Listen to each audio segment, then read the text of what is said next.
Halo semuanya, semoga semua dalam keadaan sehat. Jadi karena di sini saya take video di pagi hari, maka saya akan mengucapkan selamat pagi kepada Bapak Eka selaku dosen pengampu mata kuliah telaah kurikulum dan juga teman-teman semuanya kelas 2D yang sudah meluangkan waktunya untuk menonton video presentasi dari kami. Jadi sebelum itu, izinkan kami memperkenalkan diri kami terlebih dahulu. Jadi dari saya, nama saya Niputri Egyantari dengan NIM 20120211119. Dan ada dua kawan saya, yang pertama Komang Sigit Palguna dengan NIM 20120211092 dan juga Yosua Felix dengan NIM 20120211118. Jadi sebelum kita beranjak ke materi sejarah kurikulum Indonesia, saya akan memberitahukan hal penting mengapa kita harus mempelajari sejarah kurikulum Indonesia, yaitu nanti kita kelak akan menjadi pendidik, itu tentu saja harus mengetahui sejarah kurikulum di Indonesia. Karena dengan kita mengetahui itu, kita akan mengetahui perubahan-perubahan dan permasalahan-permasalahan apa saja yang terjadi dalam pengembangan kurikulum tersebut, sehingga kita akan mampu menciptakan suatu kurikulum yang unggul untuk peserta didik kita, sehingga dapat mencapai suatu pendidikan yang dicita-citakan. Baik, kita akan lanjut ke slide materi berikutnya, yaitu sejarah kurikulum. Nah, kurikulum di Indonesia pertama kali diaplikasikan di sekolah itu pada tahun 1950.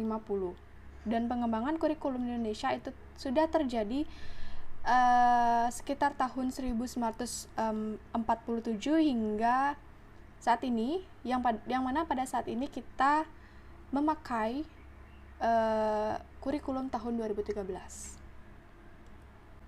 Yang pertama yaitu ada kurikulum tahun 1947 atau disebut dengan Rencana Pelajaran tahun 1947, yang mana pada sistem pendidikan ini itu lebih menekankan pada pembentukan karakter, pendidikan watak, kesadaran bernegara, dan juga pembelajaran pada kehidupan sehari-hari.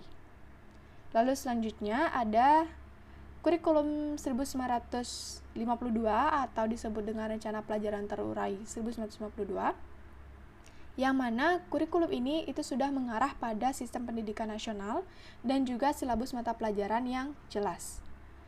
Lalu yang ketiga ada Rencana Pendidikan tahun 1964, yang mana pada kurikulum ini itu lebih menekankan pada pembekalan di jenjang sekolah dasar.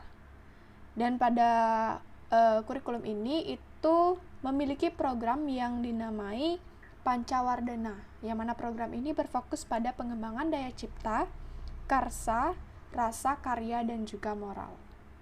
Lalu selanjutnya ada kurikulum tahun 1964, yang mana pada kurikulum ini menekankan pada pembentukan manusia Pancasila yang sejati. Baik, kita akan lanjut ke slide berikutnya, yaitu pada kurikulum 1975, yang mana pada kurikulum ini menekankan pada tujuan pendidikan yang lebih efisien dan efektif, di mana setiap satuan pelajarannya dirinci menjadi tujuan instruksional umum, tujuan instruksional khusus, materi pelajaran, alat pelajaran, kegiatan belajaran mengajar, dan juga evaluasi. Selanjutnya ada kurikulum tahun 1984, yang mana pada kurikulum ini itu merupakan kurikulum 1975 yang disempurnakan, yang mana kurikulum ini itu menekankan pada siswa yang menjadi subjek belajar. Selanjutnya ada kurikulum tahun 1994 dan juga suplemen kurikulum tahun 1999, yang mana kurikulum ini adalah hasil dari paduan kurikulum sebelumnya, terutama pada kurikulum tahun 1975 dan juga 1984, yang mana pada kurikulum ini terdapat penambahan pelajaran yaitu muatan lokal yang disesuaikan dengan kebutuhan daerah masing-masing, misalnya ada bahasa Bali dan lain sebagainya. Dan untuk materi di slide berikutnya akan dijelaskan oleh kawan saya, yaitu Sigit Palguna. Sigit Palguna, dipersilakan. Baik, terima kasih atas kesempatan yang telah diberikan pada saya. Perkenalkan, nama saya Komang Sigit Palguna. Di sini saya akan menyampaikan lanjutan materi dari teman saya, yaitu mengenai sejarah kurikulum di Indonesia, yaitu tepatnya pada kurikulum ke-8 yang diterapkan di Indonesia. Kurikulum ke-8 yaitu kurikulum 2004 yang disebut dengan KBK atau kurikulum berbasis kompetensi, di mana dalam kurikulum ini menekankan pada ketercapaian kompetensi siswa baik secara individual maupun klasikal, berorientasi pada proses dan hasil belajar siswa, serta menggunakan metode pengajaran yang bervariasi dan sumber belajar yang terbuka. Selanjutnya yaitu penerapan kurikulum yang ke-9, yaitu diterapkan kurikulum 2006 yang sering dikenal atau sering disebut dengan KTSP atau kurikulum tingkat satuan pendidikan, di mana pada kurikulum ini pemerintah pusat menetapkan standar kompetensi dan kompetensi dasar serta penyusunan KTSP menjadi tanggung jawab dari sekolah di bawah pembinaan Dinas Pendidikan dan wilayah setempat. Yang terakhir yaitu diterapkannya kurikulum 2013, di mana kurikulum 2013 ini juga sedang digunakan sampai saat ini, di mana model pengembangan kurikulum ini berbasis kompetensi lulusan yang ditetapkan untuk satuan pendidikan, jenjang pendidikan, dan program pendidikan. Aspek penilaian dalam kurikulum 2013 ini meliputi nilai pengetahuan, nilai keterampilan, dan nilai sikap pada peserta didik.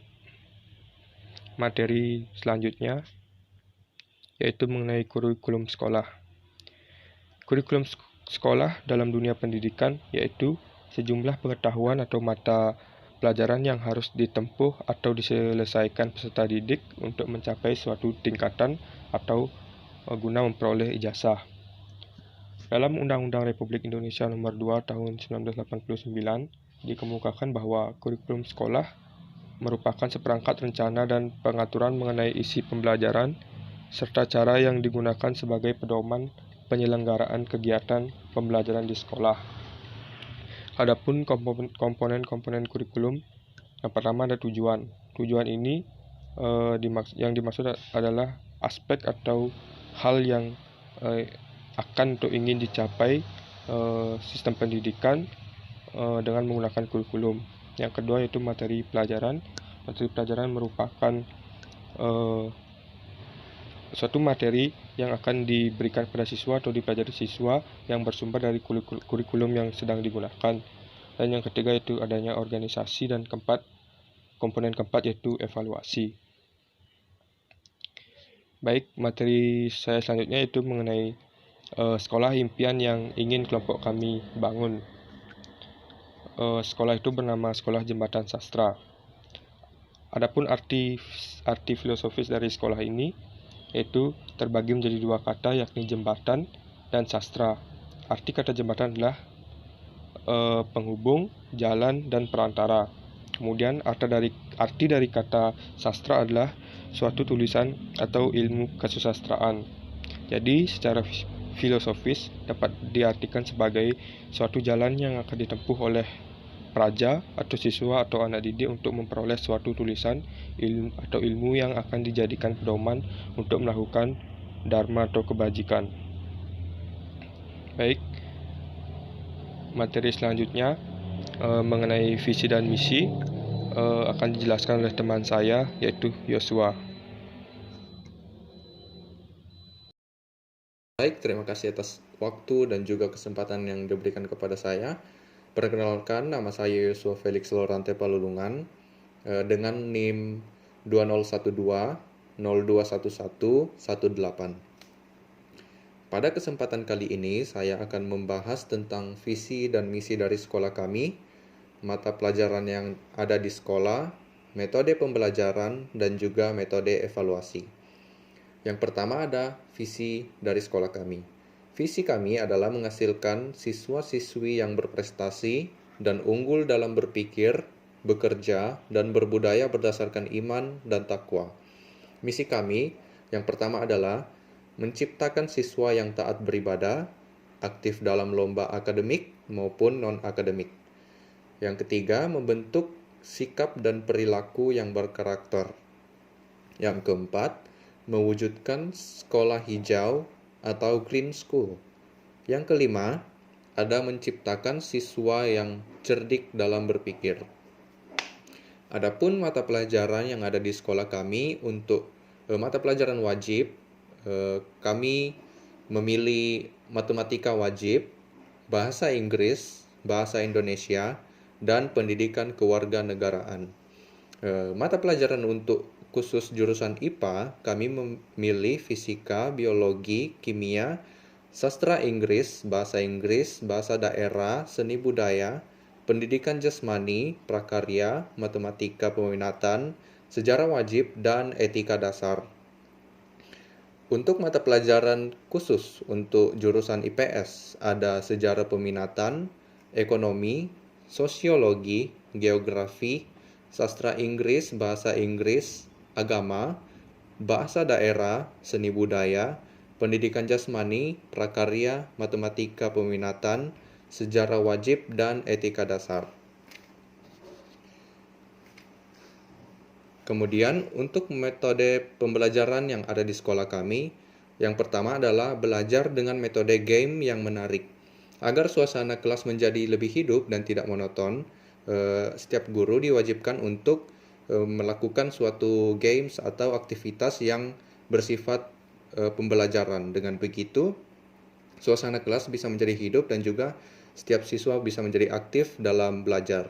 Yang kedua adalah memanfaatkan teknologi yang ada dan memanfaatkan platform belajar yang menarik. Yang ketiga, para guru harus lebih menekankan pelajaran bukan terhadap materi dan pengetahuan, melainkan penerapan dan aplikasi dalam kehidupan sehari-hari. Setiap hari Senin pagi dan Sabtu siang, diadakan ibadah bersama sesuai dengan keyakinan masing-masing. Selanjutnya, setiap hari Sabtu pagi diadakan pembersihan lingkungan sekolah yang diikuti oleh seluruh siswa-siswi. Kemudian, setiap hari Jumat pagi diadakan olahraga bersama. Juga pada setiap hari Rabu, tidak ada kegiatan belajar dan mengajar, melainkan kegiatan ekstrakurikuler. Selanjutnya ada mengadakan program tutor sebaya di mana murid pilihan yang unggul dalam suatu mata pelajaran tertentu mempunyai kesempatan untuk mengajar temannya. Kemudian memberi kesempatan bagi setiap siswa untuk menyampaikan pendapat. Itu adalah suatu kewajiban dan keharusan untuk para guru yang mengajar. Sekolah pada hari normal, Senin sampai Jumat, dimulai pada pukul 7 pagi hingga pukul 1:45 siang. Kemudian mengadakan bimbingan keagamaan setiap hari Rabu. Selanjutnya, ada guru memberi materi sesuai dengan silabus pembelajaran dengan cara menerangkan dan memberi contoh soal. Selanjutnya, ada mengadakan praktek pengujian sebuah teori di setiap akhir dari suatu sub materi pelajaran. Dan yang terakhir, ada mengadakan sarapan pagi setiap hari atau pemberian soal-soal seperti 1-3 nomor saja terkait dengan materi yang telah dipelajari kepada murid. Dikerjakan selama 15 menit sebelum kelas dimulai. Kemudian yang terakhir ada metode evaluasi. Yang pertama, mengadakan pemberian soal-soal yang sudah diajar setiap hari sebelum memulai pelajaran di pagi hari. Seperti di metode pembelajaran sebelumnya, kami menyebut ini dengan program sarapan pagi. Yang kedua, ada mengadakan ujian semester, ujian akhir semester, dan ujian akhir sekolah. Yang ketiga, mengadakan ulangan harian di setiap akhir dari suatu sub materi pelajaran, dan juga jadwal ulangan hariannya sudah ditetapkan tanggalnya, waktu, dan harinya di setiap semester. Kemudian diletakkan di papan pengumuman. Sekian dari presentasi dari grup kami. Kami bertujuan untuk adanya sekolah kami ini, setiap peserta didik mampu melalui serangkaian pembentukan karakter dan pengetahuan yang baik Dengan begitu, kami dapat menghasilkan peserta didik yang berkualitas untuk membentuk masa depan negara yang baik. Terima kasih.